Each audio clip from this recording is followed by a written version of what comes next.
Intensa sequía que padece Sudamérica, los incendios forestales que ocurren en Argentina y otros países tienen muy preocupada a la Asociación Mundial para el Agua, que en un comunicado reciente advirtió que la nueva normalidad en la región podría ser esta que vemos por efecto del cambio climático.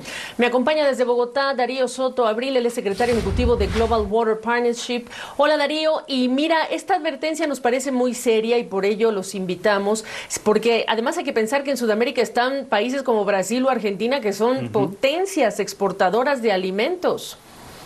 Efectivamente, Gabriela, mil gracias por la invitación y estamos muy preocupados desde la Global Water Partnership por esta ocurrencia debido a la situación del cambio climático, obviamente, pero principalmente a las oscilaciones climáticas que últimamente ha causado el fenómeno de la Niña, al igual que, como tú mencionas, el cambio del uso de la tierra, de bosques a agricultura, a ganadería, que ha impactado realmente el efecto climático y ha creado sequías en la región. Ahora, lo que sí me interesa es que nuestros televidentes entiendan cuando hablamos de estos periodos prolongados de sequía, recordar estos parámetros en los que incluso estamos rompiendo, digamos que récords históricos, para que se entienda de qué hablamos. Sí, efectivamente, esto que estamos viviendo en la región es una de las 5 sequías más grandes que se han vivido en los últimos 60 años y lo que es diferente en este momento gracias al cambio climático es que los efectos de la sequía o las sequías, perdón, son mucho más frecuentes, son más severas y son más largas. ¿Y qué me dices de la respuesta de las autoridades?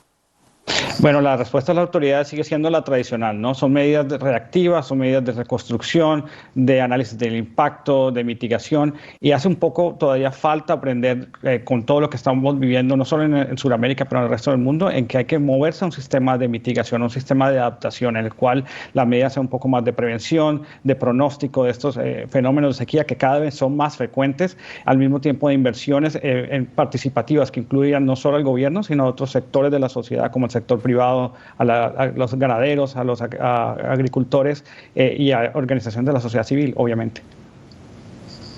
Esto es un asunto de leyes, es un asunto de voluntades. Hemos estado muy ocupados, como tú sabes, por el COVID-19 y no sobran recursos, pero sí hay organizaciones que entregan este tipo de ayuda e incluso para articularla. ¿En dónde están, digamos, que estos fallos operativos que no permiten que se atienda de mejor manera o que se responda mejor?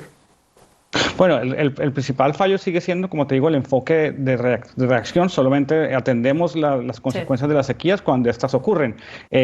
Los gobiernos, por ejemplo, el gobierno de Argentina hace poco en algunas regiones hizo algunas inversiones de más de $100 millones en tratar de mejorar los sistemas de irrigación y distribución de agua, pero son medidas que llegan un poco tarde y hace falta también una inversión y un diálogo con los organismos de inversión internacionales como el BID, como la CAF, que está precisamente ubicada en Argentina, para ver cómo pueden contribuir ellos en una mayor inversión en temas de prevención. Ahora, el otro gran tema es que estamos en momentos de alta inflación. ¿Qué han proyectado ustedes de lo que es este fenómeno sobre también la seguridad alimentaria?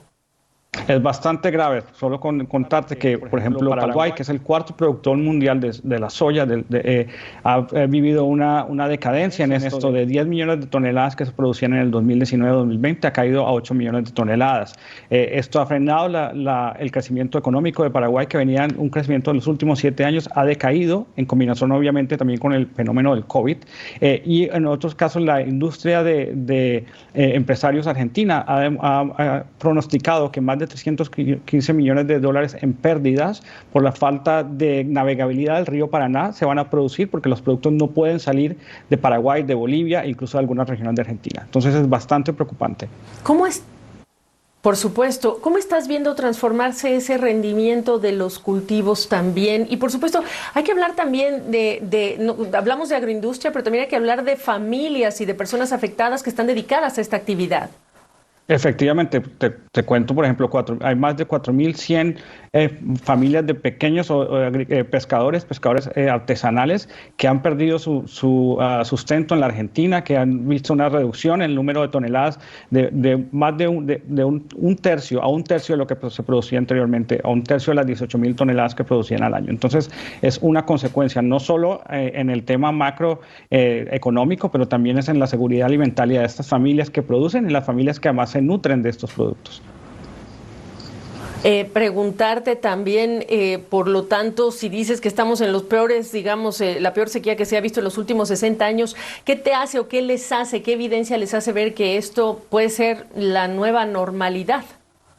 Bueno, es un efecto de la nueva normalidad precisamente porque los parámetros de ocurrencia, como te decía, son mucho más frecuentes, son mucho más severos, duran mucho más estos periodos en el sur del continente. Lo vemos, ya lleva 2 años, casi 3 años, desde el 2019 al 2022.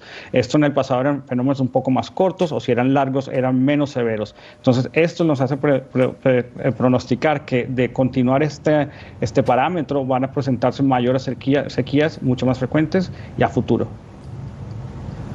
Oye, Darío, y para terminar, esto pues nos está cambiando de muchas formas. Quienes hemos cubierto estas historias de América Latina, siendo el granero del mundo, el productor de alimentos, uno de los importantes proveedores, pues esto es casi que nos pide que cambiemos y que ajustemos esta perspectiva de lo que representa esta potencia, digamos, productora de alimentos.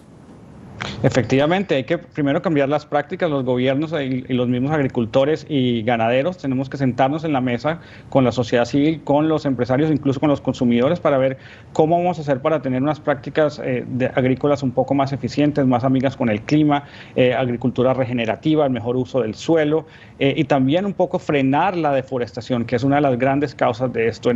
Vemos países como Brasil, donde queda un 5% en algunos lugares del bosque tropical comparado con hace 50 años. Es una reducción del 95% del bosque. Es muy grave.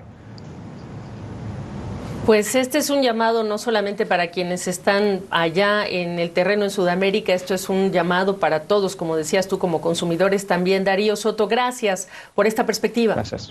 Mil gracias, Gabriela.